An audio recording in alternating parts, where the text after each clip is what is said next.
Welcome to this channel. दोस्तों आज इस वीडियो में डिस्कस करूंगा 30 most important teaching aptitude question जो प्रीवियस ईयर टीचिंग एग्जाम जो स्कूल सब इंस्पेक्टर होता है इससे लिया गया है, सिलेक्ट किया गया है 30 मोस्ट इम्पोर्टेंट। और ये क्वेश्चन नेट सेट अगर कोई भी टीचिंग एग्जाम के लिए आप तैयारी कर रहे हैं तो बहुत इंपॉर्टेंट है। चैनल में और वीडियो है भी है, चैनल में जाके एक बार देख लीजिए और इस टाइप को वीडियो पाने के लिए चैनल को जरूर सब्सक्राइब कीजिए। चलिए देखते हैं। फर्स्ट जो क्वेश्चन है देखिए, what is the meaning of comprehensive evaluation. तो कॉम्प्रिहेंसिव इवैल्यूएशन का मतलब क्या है? तो ऑप्शन क्या क्या है? ऑप्शन है everything taught to the learner, completely covered syllabus, both knowledge and potentialities। D option all the domains of instructional objectives. तो इसमें क्वेश्चन क्या है? कॉम्प्रिहेंसिव इवैल्यूएशन मतलब जो एक साथ होगा सारा इवैल्यूएशन। तो इसमें सही आंसर क्या होगा? All the, that is D option, all the domains of the instructional objectives। तो इंस्ट्रक्शनल जितना सारे इंस्ट्रक्शनल ऑब्जेक्टिव ये इवैल्यूएशन के अंदर होना चाहिए, तो इसीलिए ऑप्शन सही है। नेक्स्ट क्वेश्चन, क्वेश्चन नंबर 2 देखिए, for constructivist teaching learning the teacher should, teacher को क्या करना है? Ask student to read themselves. Next ask student to cite their examples, मतलब आप कुछ पढ़ा रहे तब टीचिंग लर्निंग में टीचर को क्या काम होगा? तो present the variety of example and present the analogy from different subject. तो टीचर का काम क्या होगा?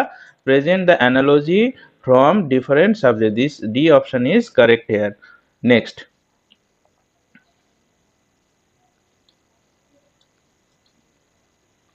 Question number 3, which chapter of right to education act, बहुत इंपॉर्टेंट क्वेश्चन है, 2009 adopted the no detention principle. तो चैप्टर पूछा गया है इसमें, तो chapter is 4 and section number होगा सेक्शन 16 अंडर चैप्टर 4।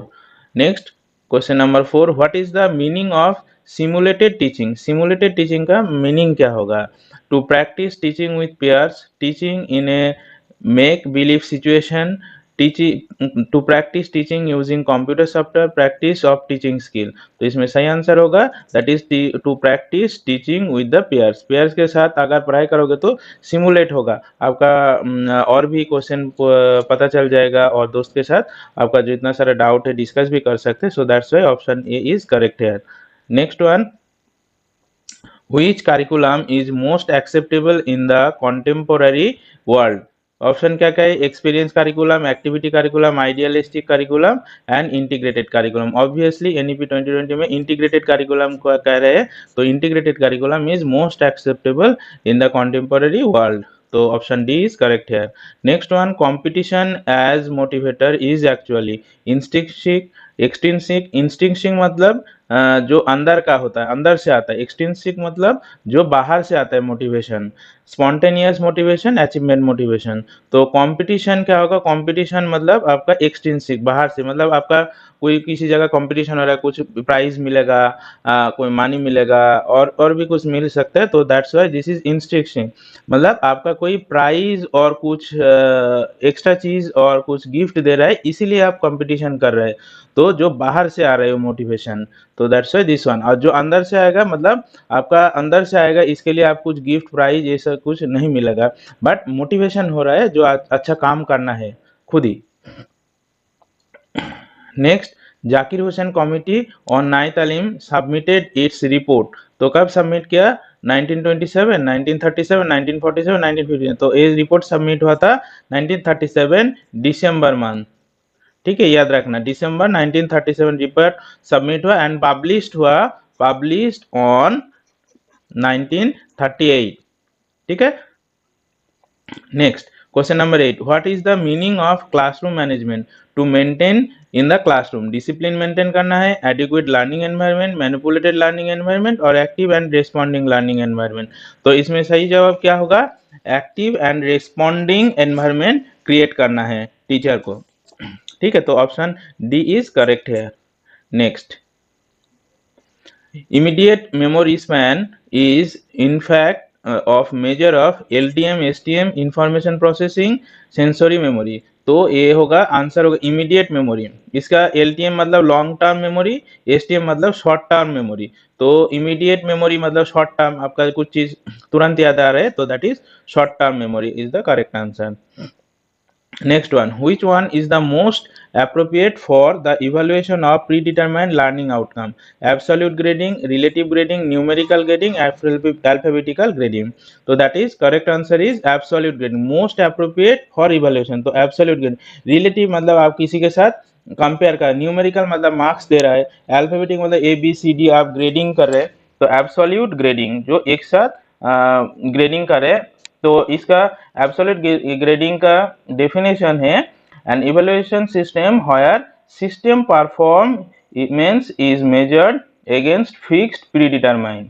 तो मतलब जो पहले से फिक्स्ड एंड प्रीडिटरमाइंड है, ठीक है, तो this that's why A option is correct.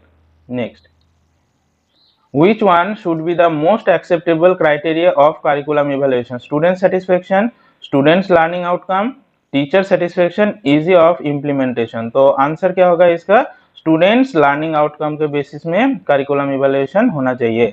Intelligence was categorised into types for first time by, तो इंटेलिजेंस कौन कैटेगराइज किए? Option A William McDougall, William James, Gardner, Thornstone. Obviously, Gardner is the correct answer. C answer is correct. देखिए, the knowledge and skill that cannot be imparted through regular courses can be provided through distance education, technical schools, formal education, night school. Obviously, knowledge skill that cannot be imparted through regular courses can be provided. तो मतलब जो regular course के द्वारा आप provide नहीं कर पा रहे बट अलग तरीके से आप प्रोवाइड कर रहे हैं, तो दैट इज डिस्टेंस एजुकेशन होगा। टेक्निकल स्कूल और फॉर्मल स्कूल जो रेगुलर होता है आपको जाना पड़ेगा, नाइट स्कूल और नाइट शिफ्ट में होगा आपको उसमें भी रेगुलर जाना पड़ेगा, तो that's why distance education is the correct answer here.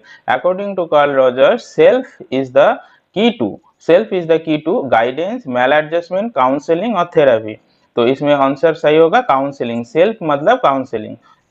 Next देखिए, privatisation of education is an inevitable outcome of population explosion, economic depression, globalisation, change in social expectation. तो प्राइवेटाइजेशन ऑफ एजुकेशन, प्राइवेटाइजेशन हो रहा है, इसके लिए क्या हो रहा है? इनएविटेबल आउटकम क्या रहा है? आउटकम आएगा ग्लोबलाइजेशन। प्राइवेट मतलब आप पढ़ाई के लिए दूसरी जगह जा रहे हैं, दूसरे देश जा रहे हैं, दूसरी कंट्री जा रहे हैं, तो दैट इज ग्लोबलाइजेशन हो रहा है।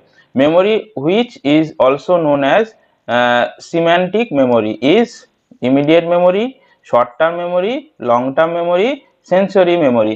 तो सिमेंटिक मेमोरी को क्या कहेंगे? Long term memory. तो option C is LTM, that is LTM. तो this one is the correct answer. Next, the term resource teacher refers to, resource teacher क्या रेफर होता है? Specialised teacher for any sub disability, teacher of special school, specialized teacher under inclusive setting, special educators hired by regular school. तो option C is the correct answer. Specialized teacher under inclusive setting. In India, philosophy, the validity of scriptures has been challenged by, philosophy scripture challenged by the Charvakas, the Vedanto, Samakha and Naya. कौन सा होगा इसमें? The Charvakas is the philosophy, Indian philosophy validity scripture has been challenged by Charvakas. Next one, the language which is the window of the world. Obviously English होगा, इसमें German, French, सारे चीज world में किस लैंग्वेज में हो रहा है? इंग्लिश। तो that's why English language window of the world.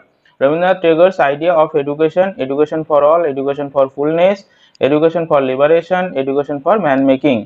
तो रविंद्रनाथ टैगोर्स का इसमें जो आइडिया क्या होगा, उसमें वो क्या चाहते थे? तो education for fullness. Option B is the correct answer, this one is the सही answer. learning is basically group process, individual process, social process और cooperational process। तो learning obviously is a social process। psychology is science of behavior, आपको पता ही है, this is the science of nation, ये सारा नहीं होगा। right answer। next, a child has the first experience of social group from primary, family group, cultural group, play group। तो obviously a child first experience social group कहाँ से experience होता है? Obviously family से होगा, तो family is the correct answer. Learning to be in the Delors report is reflection of self actualisation as a goal of education, manifestation of perfection already in man, self actualization as goal of education। तो option A is correct. Okay, और ये देखो डेलोर report में 4 जो pillar है, ये pillar क्या है ये देख लीजिए। चलो next question, what is the meaning of effective times for teachers? तो the actual number of class hours utilise, the number of hours teacher remain present, the actual time the teacher remains engaged in teaching, the time between entrance and exit in the classroom. तो इसमें क्या होगा answer? C answer is the correct. The actual time teacher remains engaged in teaching, that is the effective times for teachers. What is the full form of SCERT? याद रखना, बहुत important question है। SCERT का full form क्या होगा? That is state council for education research and training, that is C answer is option is correct. तो कभी कभी ये गलत हो जाता है, ई से इवैल्यूएशन और सी से काउंसिल और कोऑपरेशन और कॉर्पोरेट कुछ भी दे देता है, बट याद रखना C for, S for state, C for council, E for education, R for research, T for training. ठीक है, नेक्स्ट चलो। Multicultural education is suitable for socio-economically disadvantaged children, socio-economically isolated areas, urban schools और rural schools। तो इसमें क्या होगा, कौन सा होगा? socio-economically disadvantaged children। तो multicultural education, socio-economically disadvantaged children, option A is correct। Barrier-free classroom is concerned with no detention, inclusive teaching, freedom to school subject, freedom to choose mode of evaluation। तो ये तो नहीं होगा। freedom to school subject इसमें भी नहीं होगा, क्योंकि हमारा जो एजुकेशन सिस्टम है ऑलरेडी क्लास 8-10 में क्या सब्जेक्ट पढ़ाया जाएगा वो फिक्स्ड है, तो ये भी नहीं होगा। Inclusive teaching and non detention, non detention class 8 तक है, इसके बाद डिटेंशन है, तो actually barrier free inclusive teaching, सबके साथ एक साथ पढ़ाई कर रहे हैं, तो that is this is the best answer, option B.